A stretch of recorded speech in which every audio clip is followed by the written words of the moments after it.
Alright, this is the Spanish Romance. It's also called the Romanza. If you go to realviewguitar.com, you can download the tab for free. That, or there's a link to the tab in the sidebar of this YouTube site. You can get it there too. Some important things to remember: with your right hand, you want to have that thumb resting on the top string. Let that thumb support the weight of your hand. And this whole song is based on a 3-finger picking pattern on 3 strings. So each finger gets its own string. The ring finger plays the first string, the middle finger plays the second string, and the index finger plays the third string. And they alternate just like that. Ring, middle, index.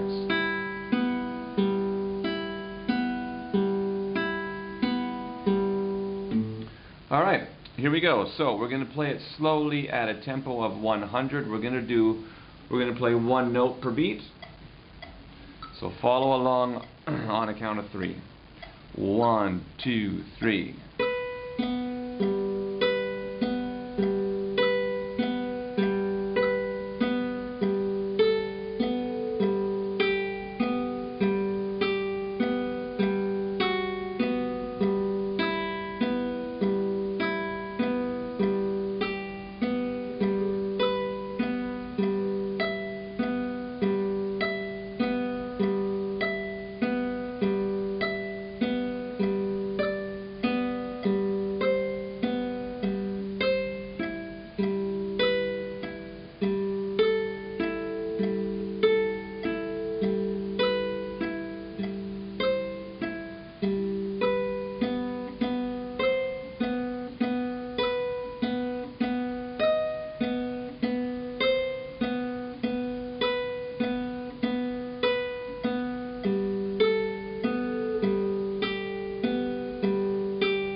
And this is the Spanish Romance done a little bit quicker. So once you've got it mastered at that initial tempo, we're going to bump it up to 120 and do the exact same thing. It's just a little bit quicker. So follow along on a count of 3. Here we go. 1, 2, 3.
And let's do it again at 140, a little bit quicker. So once you've got it mastered at 120, then feel free to try it here at 140. So again on a count of 3, follow along. 1, 2, 3.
So some important fingerings about the Spanish Romance.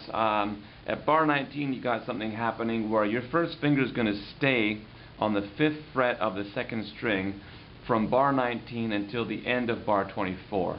And what's happening is your 4th finger plays the 8th fret of the 1st string, 3rd finger plays the 7th fret of the 1st string, and then you want to play the 5th fret of both the 1st and the 2nd string. So since your 1st finger is already there on the 5th fret, just flatten it down. Press it down across 2 strings. So you're barring across 2 strings with 1 finger. And then you go back to the 7th fret, 8th fret, and then at bar 25, you're going to position your 1st finger on the 7th fret of the 1st string. You're going to double the open 2nd string. Alright, and keep your 1st finger there while you put your 2nd finger on the 8th fret, back to the 7th, and then leave it there if you can while you stretch your little finger up to the 11th. Back to the 2nd finger on the 8th, back to the 1st finger there. The reason why you want to leave your 1st finger on that 7th fret from the 25th bar until the end of the 30th bar for those 6 bars is because you're starting there,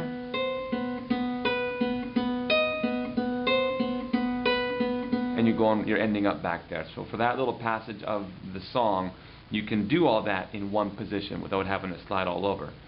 Right? It's all about getting rid of the excess sliding around a movement. If you don't have to, then you don't want to do it. Then you're back to the 3-string pattern at bar 31.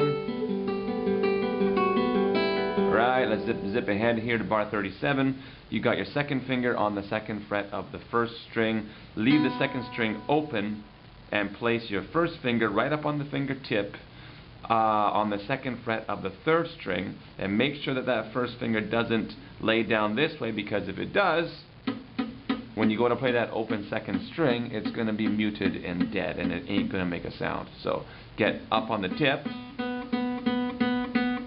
and that 2nd string is nice and clear. So you've got the 1st string, 2nd fret, open 2nd string, and 2nd fret of the 3rd string. Does that from bar 37 to 40. Bar 41, put your 3rd finger, leave these 2 fingers there, and just put your 3rd finger on the 3rd fret of the 1st string. You're back to those on bar 42, and then the end. It's all home free, it's all open. And this chord at the very end is an E minor chord. You place your 2nd finger on the 2nd fret of the 5th string, your 3rd finger on the 2nd fret of the 4th string, and the 6th, 3rd, 2nd, and 1st strings are all just open. And with your thumb, because your thumb was there for the whole song on the top string, just strum all those strings with your thumb. Alright, so from the start, I'll do it a bit quicker so you can kind of see the whole thing in real time.